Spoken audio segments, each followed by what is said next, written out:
Well, hello everyone and welcome. Today we're doing a review of the Harbor Freight 6-inch digital calipers.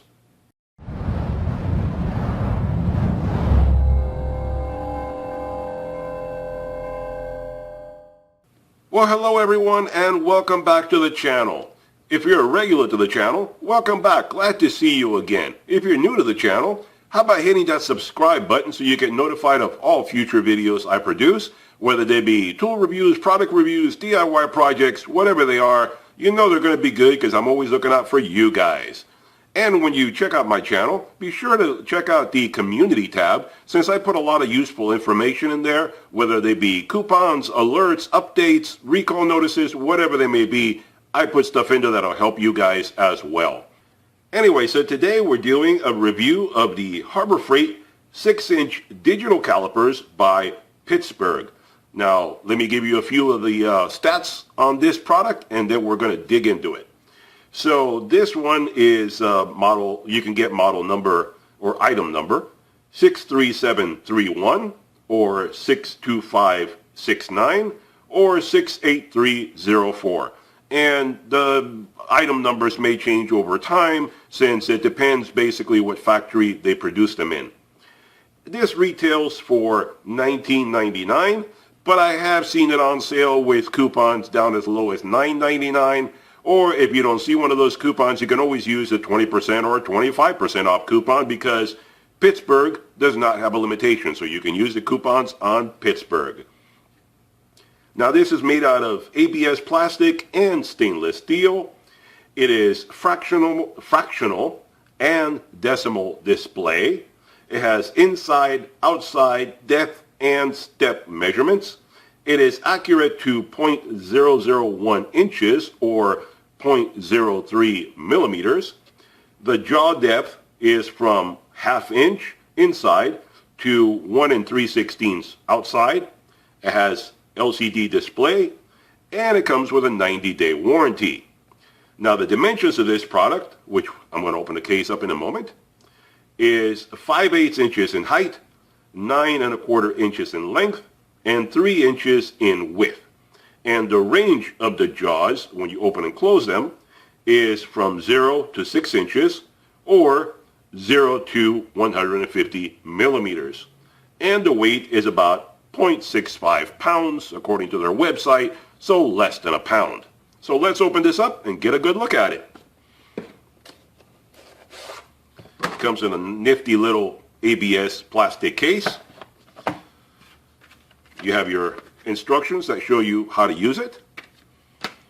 And the silica, which I would recommend, being an electronic device, keep the silica package inside the case. Don't throw it away. Keep this with you. You want to keep it dry.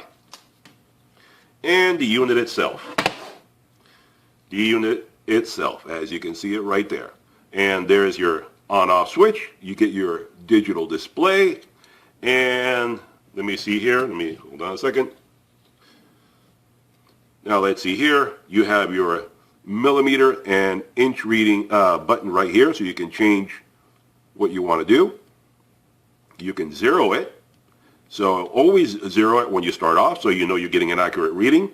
This is your lock mechanism. So once you get to a certain point, once you get to your measurement, whatever it may be, let's move it out here, you can lock it in place so that way it doesn't move on you as you go to do other things or move it around or compare something else. Whatever you're doing, you lock it in place so it doesn't move on you.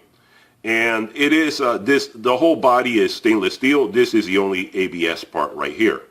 So unlock it. I don't like to rub it and ruin it. So you have your caliper right here, the ruler portion of it here. Then you have your depth measurement down here. You have your inside measurement here, your outside measurement right here. Now, the good thing about this one is that you can, aside from doing millimeters and inches, which is very convenient, you can also do fractional and decimal, because you never know what measurement you're going to come up with. Is your comparison going to be? It's not always what you want to use, it's what somebody else is using, whether it's you're comparing instruction manual, something says this fraction or that decimal or whatever it may be. You can switch this so you can accommodate whatever your information you're getting, whatever you're being told to use. So you have a wide range of units that you can work with. And the good thing about this is that it's a handy little device for the DIY person like you guys and me to have around the house, because you never know what you're going to need to measure. And let's face it, something like this, the old-fashioned tape measure, is not that accurate. It's, fairly accurate for certain things, but I mean, come on, you really can't get precision with a tape measure. That's where a caliper comes into play. You can get greater precision within this smaller 6-inch range. So you can dial it in a whole bunch better than you can with a tape measure. Some things, tape measures just don't work. And, let's look at the gorilla in the room. A lot of people have done reviews on these and have said that they're junk. I disagree with that, and I'll tell you why. The fact of the matter is, those people that have reviewed this and call it junk is because they're looking at it from a high precision engineering point of view. You guys, my audience, are not engineers. Neither am I.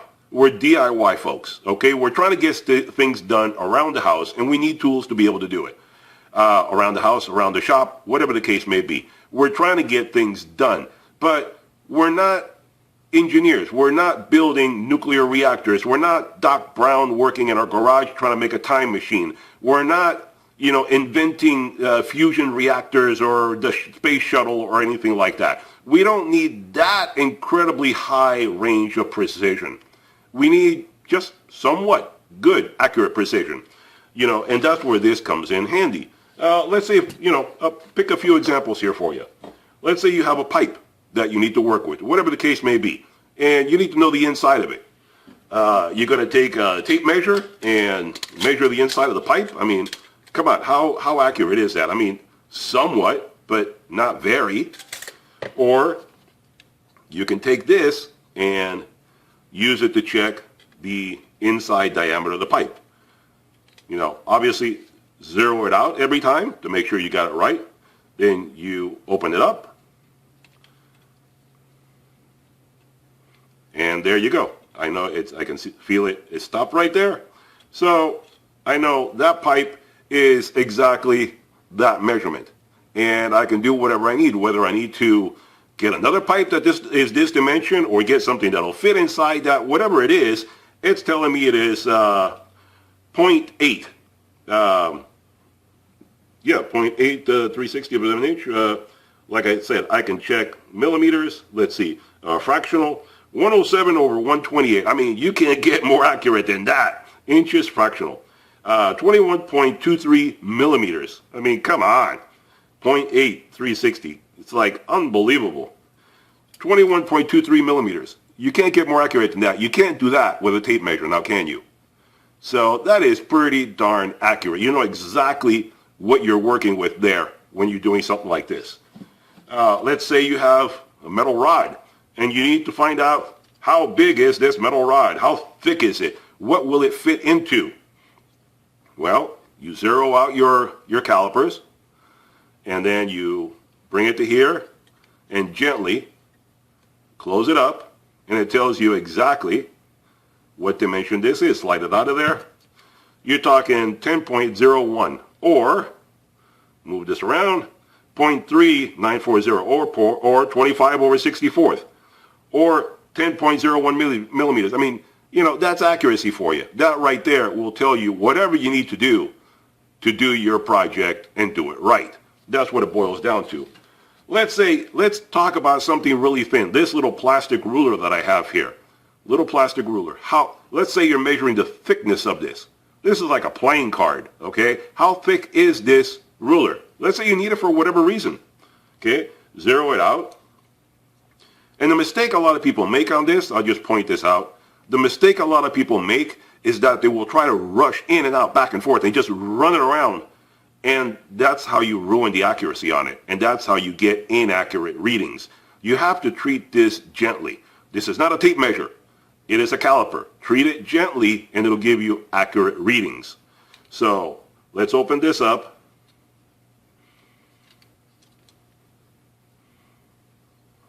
What am I doing here? There we go. Open you up and close you up around this. And look at that. Now, how are you going to get a reading like that out of something else? There's just no way. There's no way you could check and see what that reading is with any other device unless you had a caliper. And that's where this comes in handy. Slide that out of there, and you can check it again. Different readings for whatever it is that you're doing.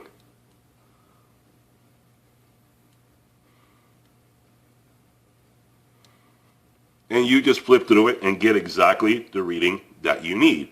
And it has the little wheel here so you can move it back and forth, or the little thumb, holder right here, whatever is convenient for you.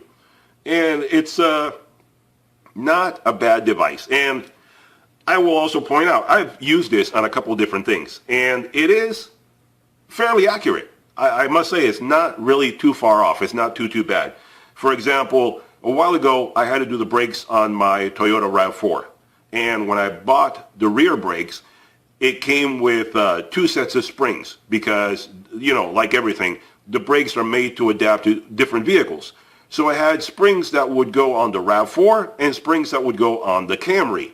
And it said in the instructions, I forget the exact number, but it was something like RAV4 springs, RAV4 brakes use 0.002 millimeter gap or whatever it was, or 0.20, whatever, and Camry use 0.18. Whatever the numbers were are irrelevant, but I have no way of looking at it and knowing which one was which because they were so close in dimensions. So I pulled out my caliper and it was spot on. Whatever it was, 0.08, 0.022, whatever it was. I was able to find the one that fit my car appropriately because the dimensions were so close, you couldn't eyeball it. It wasn't something where it's like this big and this big. It wasn't a huge difference. They were very much about the same.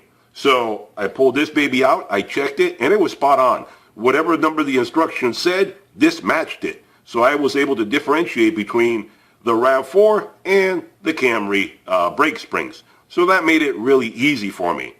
Now, some people may say, well, you could have just guessed and just put in one and then put in the other and see which one works. Well, true, you can.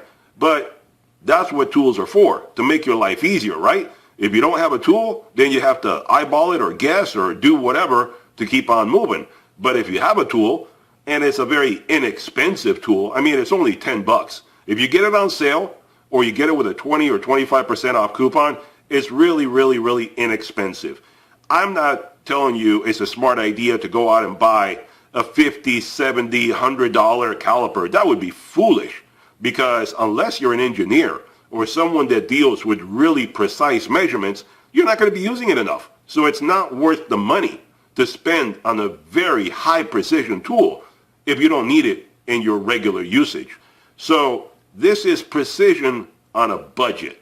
And that's why I would say the Harbor Freight Pittsburgh 6-inch caliper is a good deal for 10 bucks. That's where I would get it at. That's the good purchase price right there, 10 bucks. 20 bucks, if you don't need it, you don't care, don't get it at that price. Wait for it to go on sale. Wait for a 25% off coupon. That's the best way to go. The cheapest I've seen it is $9.99. Look for that. If you don't need to get it immediately, wait, hunt around, wait for the best price, get it for 10 bucks. That's the way to go. That's what I did, and that's what I definitely recommend. So it's not a bad tool. It's a convenient thing to have on hand. It'll help you with precision measurements when you need to have something a bit more precise than a tape measure. And it comes in handy, and what the heck, it makes you look cool, right? I mean, a digital caliper is a cool tool to have around. So I hope this review helped you out as far as whether this is a good tool to buy or not. I definitely recommend it. It's not bad. If you can find one cheaper than this that is well made, I mean, not some, crappy, cheapy looking thing. I mean, this is pretty good. It's a nice metal to it and so forth. So I think it's a cheap, precision enough of a tool to have on hand for 10 bucks.